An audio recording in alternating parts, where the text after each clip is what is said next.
कई सालों पहले नदी के किनारे पर एक दियत्स नामक नगरी हुआ करती थी। इस नगरी में शासन करने वाला राजा बहुत ही मूर्ख था।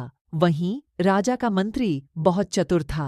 एक दिन शाम के समय राजा और मंत्री दोनों नदी किनारे टहलते हुए शाम का आनंद ले रहे थे। तभी राजा ने मंत्री से एक सवाल पूछा, क्या तुम बता सकते हो कि यह नदी किस दिशा में और कहाँ तक बहकर जाती?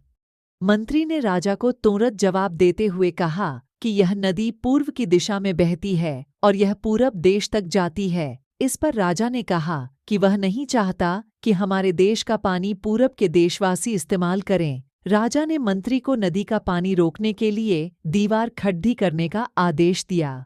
तभी मंत्री ने राजा से कहा कि ऐसा करने पर हमारा ही नुकसान होगा। राजा न, इसमें हमारा कुछ नुकसान नहीं होगा। तुम जल्दी से जल्दी नदी में दीवार बनवाने का काम शुरू कराओ।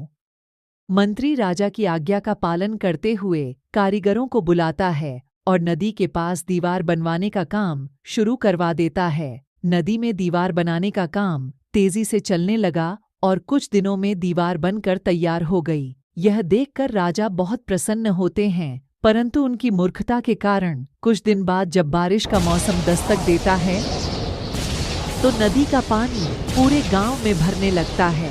धीरे धीरे पानी लोगों के घरों में घुसना शुरू हो जाता है। इससे परेशान होकर सारे नगरवासी एकत्रित होकर मंत्री के पास आते हैं। मंत्री उन्हें आश्वासन देता है कि वह इस समस्या का हल ढूंढ निकालेगा।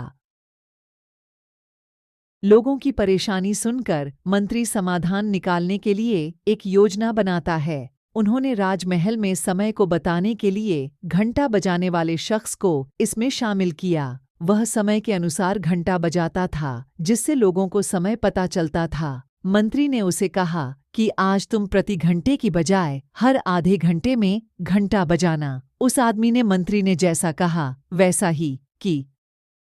उस आदमी ने मंत्री से जैसा कहा वैसा ही किया। इससे जब सुबह के 3 बज रहे थे तो उसने 6 बार घंटा बजाया। 6 घंटे सुनकर राजा और सभी नगरवासियों को लगा कि 6 बज गए हैं और सुबह हो गई है। राजा उठकर बाहर आता है तो वहां मंत्री पहले से मौजूद होता है। बाहर अंधेरा देखकर राजा मंत्री से पूछता है कि अभी तक सूर्योदय क्यों नहीं हुआ है। राजा के सवाल का जवाब देते हुए मंत्री ने कहा, महाराज, प्रातःकाल हो चुकी है, पर हमने पूर्व दिशा वालों के यहाँ पानी को जाने से रोक दिया है, तो शायद इसलिए उन्होंने हमारे यहाँ सूर्य की रोशनी को आने से रोक दिया है। इसलिए सूर्य उदय तो हुआ है, पर हमारे देश तक रोशनी नहीं पहुंची है। ऐसा लग रहा है कि अब हमारे देश में सूरज की रोशनी कभी नहीं पहुंच पाएगी। यह सुनकर राजा चिंता में पड़ी खिंच जाता है और मंत्री से पूछता है कि क्या इसका कोई उपाय नहीं है। तब मंत्री उत्तर देता है कि महाराज, अगर आप नदी का पानी छोड़ देते हैं तो हो सकता है कि वो भी सूरज को छोड़ देंगे। इससे राज्य में फिर से रोशनी आ जाएगी।